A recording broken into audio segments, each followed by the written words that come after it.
মাছের মধ্যে দিয়ে দিয়েছি লবণ, এখন দিচ্ছি হলুদ।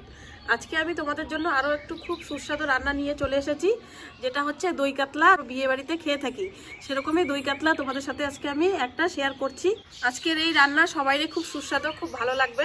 তোমাদের যদি আমার ভিডিও ভালো লেগে থাকে তাহলে অবশ্যই লাইক, কমেন্ট এবং শেয়ার করে দিবে। আর যদি নতুন হয়ে থাকো তাহলে সাবস্ক্রাইব করে দিবে।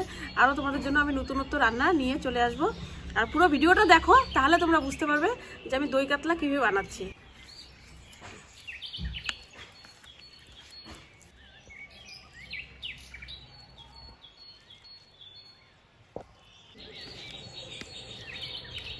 খুব ভালো করে লবণ হলুদ মাখা হয়ে গেছে। এখন আমি এটা 5 মিনিটের মধ্যে রেখে দিব, দিয়ে উনানটা ধরাবো।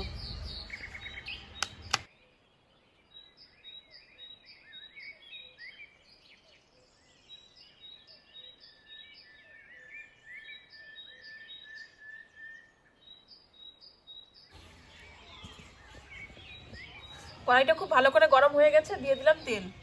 আমি নিয়ে নিয়েছি সরষের তেল। রান্নার জন্য আমাদের সরষের তেলে নিতে হবে।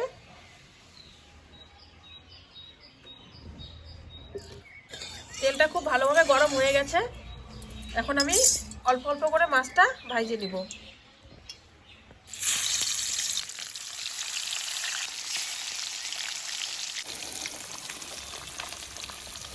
এখানে আমি দই কাতলার জন্য কি কি নিচ্ছি তোমাদেরকে দেখিয়ে দিচ্ছি। এখানে বাটা মশলার মধ্যে লাগবে আমার হচ্ছে, এখানে নিয়ে নিয়েছি একটুখানি আদা আর পেঁয়াজ। এই মশলাটা আমি বাটবো। আর হচ্ছে এখানে নিয়ে নিয়েছি গোটা জিরে। এই বাটার মধ্যে এই কয়েকটা মশলা আছে বাটবো, সাথে কয়েকটা কাজুর দানা আছে, এই কাজু কয়টা বাটবো। বাটার মধ্যে আমার এইটুকু মশলা আছে, এইটুকু মশলা আমি বাটিয়ে নিচ্ছি। তোমরা ফুল ভিডিওটা দেখো যে কী কী দিচ্ছি, কখন দিচ্ছি, তাহলে তোমরা অবশ্যই বুঝতে পারবে। সবার প্রথমে নিয়ে নিয়েছি এখানে আমি পরিমাণ মতো জিরা।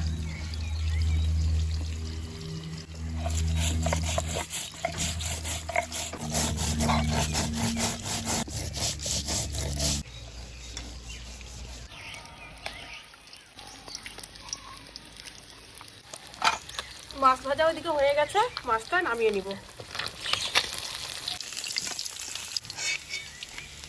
মাছগুলো ভালো করে ভাজা হয়ে গেছে, বাকি মাছটা যে আছে বাকি মাছটা ভাজে নিব।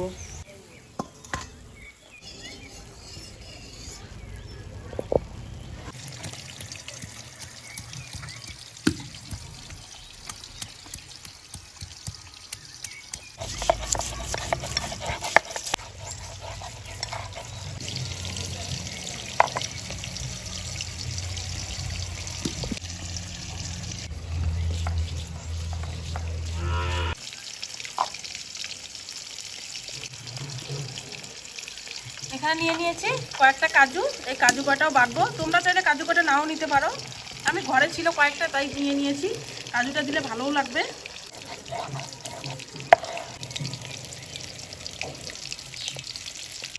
কাতল মাছের ভাজা তো গন্ধ অপূর্ব লাগে। এই মাছের ভাজা আর যদি গরম গরম ভাত হয় আর কিছুই লাগবে না।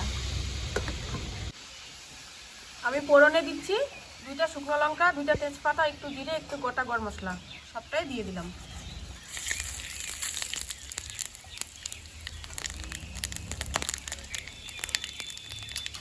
এখানে যে পেঁয়াজ বাটা আর কাজু বাটাটা আছে এটাও দিয়ে দিলাম। আর এখানে দিয়ে দিচ্ছি জিরা বাটা আর আদা বাটা।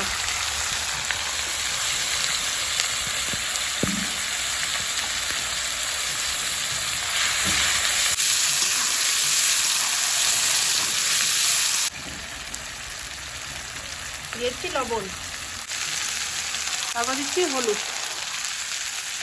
তারপর দিয়ে দিব লঙ্কার গুঁড়া।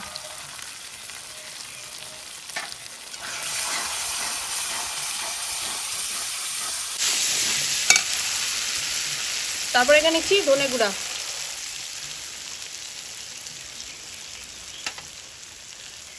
চারটা গোটা কাঁচা লঙ্কা।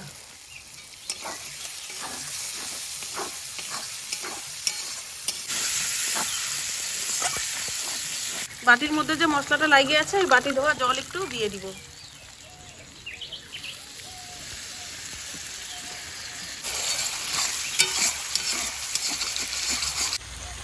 তারপরে দিয়ে দিব চিনি। তোমরা যদি মিষ্টি খাও মাছের মধ্যে দিবে, নাহলে নাও দিতে পারো, তোমাদের যদি প্রয়োজন মনে হয় দিবে। মশলাটা খুব ভালো করে আমাদের এখন কষতে হবে।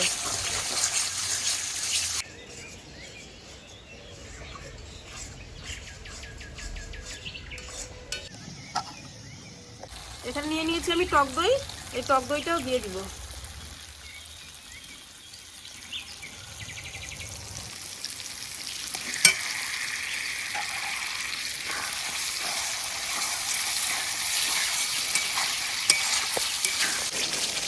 আমাদের কিন্তু দই কাতলার জন্য দইটা অবশ্যই লাগবে, তোমরা ওই জন্য দইটা অবশ্যই নিবে দই কাতলা করতে গেলে।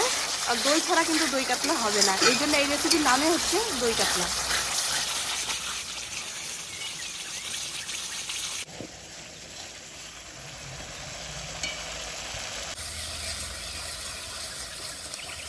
আমাদের মশলাটা খুব ভালো করে কষানো হয়ে গেছে, তোমরা দেখতেই পাচ্ছ দই দেওয়ার পরেও চারিদিকে কি সুন্দর তেল ছাড়িয়ে দিচ্ছে। তাই আমাদের বোঝা যাবে যে আমাদের যখনই এবার তেল ছাড়বে যে আমাদের মশলাটা খুব ভালোভাবে কষানো হয়ে গেছে। এখন আমরা পরিমাণ মতো জল দিয়ে দিব।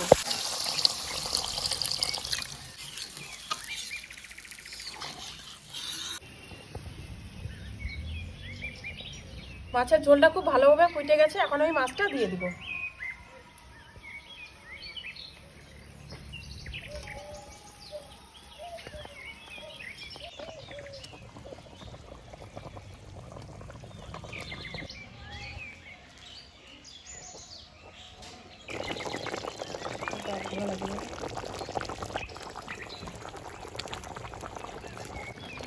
এখানে খুব অল্প পরিমাণে গরম মশলা নিয়ে নিয়েছি, সেই গরম মশলাটাও দিয়ে দিলাম।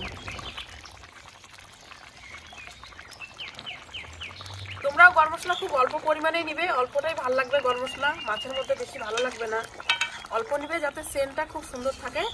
আর একটু ফুটাবে বেশি, গরম মশলা দেওয়ার পরে একটু বেশিক্ষণ ফোটাবে। মাংসের মধ্যে তো আমরা গরম মশলা দিয়ে নামিয়ে দেই, আর মাছের মধ্যে একটু গরম মশলা দিলে ফোটাতে হবে বেশি, তাহলে সেন্টটা আরও খুব ভালো লাগবে। আর সেন্টটা হালকা থাকবে বেশিক্ষণ ফোটালে।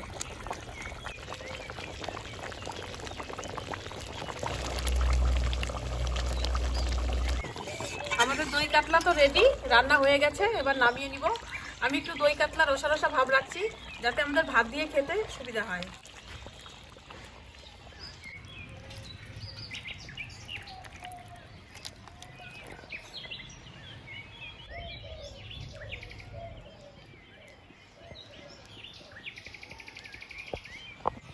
রান্না তো হয়ে গেল, এখন আমরা সবাই মিলে খেতে বসবো। আর তোমরা দেখতেই পেলে আমি দই কাতলা কিভাবে করলাম। এখন টেস্ট করা পেলা, টেস্ট করে দেখবো আমাদের দই কাতলা কেমন হয়েছে।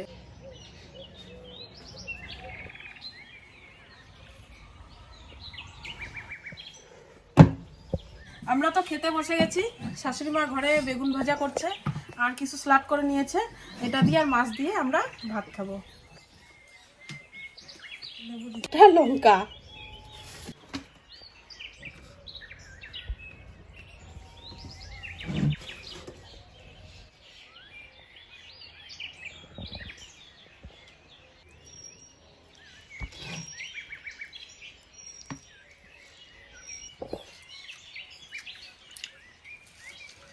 সত্যি তোমরা না খেলে বুঝতে পারবে না যে মাছটা এত টেস্ট হয়েছে, একদম বিয়ে বাড়ির দই কাতলা, খুবই টেস্ট হয়েছে। তোমরা অবশ্যই অবশ্যই বানাবে, আমি বলছি খুবই ভালো লাগবে সবাইকে, খেতে অসাধারণ লাগতেছে। বাড়িতে এরকম দই কাতলা হলে বাচ্চাদের আর কিছু লাগবে না, এটা দিয়ে ভাত খেয়ে নিবে। তোমরা সবাই সুস্থ থাকবে, ভালো থাকবে, দেখা হচ্ছে তোমাদের সাথে নতুন কোনো ভিডিও নিয়ে। টাটা।